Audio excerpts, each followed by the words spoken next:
الإسلام. سؤالها عن كتاب اسمه أبواب الفرج. تقول يعني من أراد أن مكتوب فيه أن من أراد أن من وقع في مشكلة معينة أنه يقرأ الفاتحة يكررها مثلا 100 مرة 200 مرة 300 مرة حتى يفرج عنه. هل هذا صحيح أم لا؟ هذا الكتاب لا أعرفه ولم يسبق لي قراءته، وبالتالي لا أستطيع أن أحكم عليه. وترتيب آثار على أي فعل لا بد أن يكون بأحد طريقين، إما بطريق النص الشرعي بحيث يأتي دليل يقول بأن من قال هذا القول فإن له كذا، وإما أن يكون بطريق التجربة والعادة.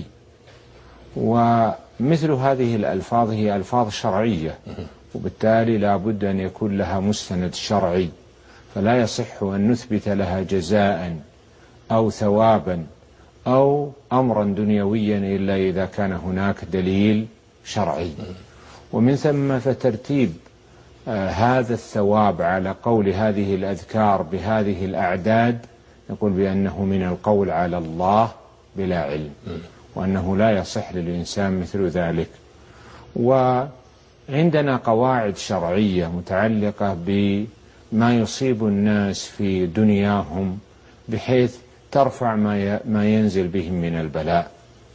والعبد المؤمن يستحضر أن أمامه آخرة، وأن الدنيا ليست هي آخر المطاف، وأن الجنة هي مستقر المؤمنين، ومن ثم فيتحمل ما يكون في الدنيا من المصائب مع سعيه لإزالة هذه المصائب والنكبات.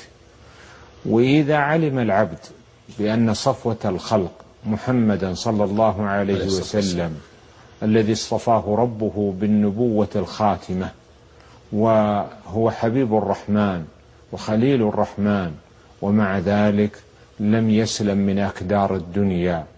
فالنبي صلى الله عليه وسلم قد ماتت زوجته ومات أبناؤه في حياته، وهو صلى الله عليه وسلم قد حصر في الشعب 3 سنين، حتى المطعم والمشرب لم يكانوا ينالونه إلا بجهد شديد، وقد طارده أعداؤه وأرادوا قتله، وكانت عليه محاولات اغتيال كثيرة، وقد جاءه في معارك أصيب فيها بدنه، كسرت رباعيته وشج رأسه ودخلت حلقة المغفر في بدنه، وفي حوادث كثيرة كانت مع النبي صلى الله عليه وسلم.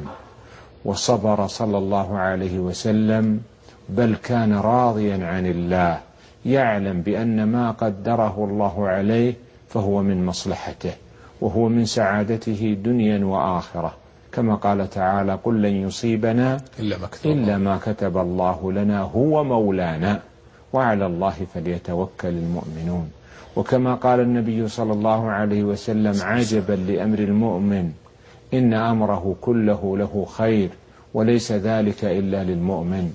فهذه المصيبة التي تصيب الإنسان في الدنيا لمصلحتك يا أيها المؤمن، لسعادتك، ليكون ذلك من أسباب رفعة درجتك عند رب العزة والجلال، ومن أسباب زوال ما عندك من الذنوب والمعاصي فيكفر الله سيئاتك، وليكون من أسباب رضا رب العزة والجلال عنك بفتح باب عبوديات جديدة تعبد الله بعبادة الصبر التي يقول فيها النبي صلى الله عليه وسلم: إنما يوفى الصابرون، التي يقول فيها رب العزة والجلال: إنما يوفى الصابرون أجرهم بغير حساب.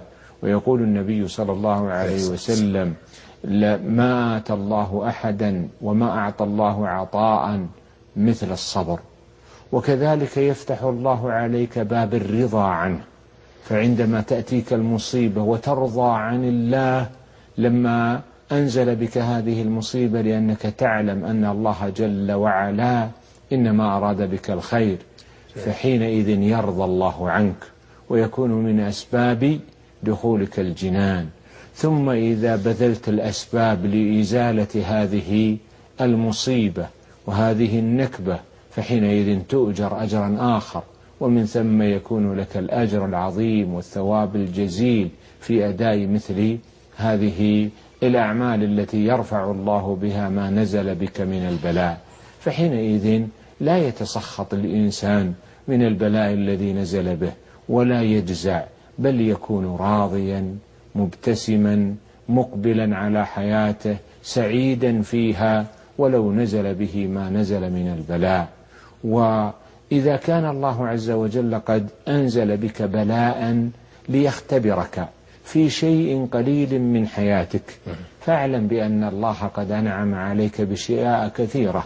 ثم إذا نزل عليك البلاء في مالك فلا تنقله إلى بدنك بالهموم والغموم والتفكير والتسخط والجزع، بل عليك أن تقدر أن هذه النعمة التي سلبت منك قد آتاك الله عز وجل أمثالها الكثير، ومن ثم ترضى نفسك عن ربك وتستقر، خصوصا إذا علمت أن نزول هذا البلاء لمصلحتك ولفائدتك دنيا وآخرة.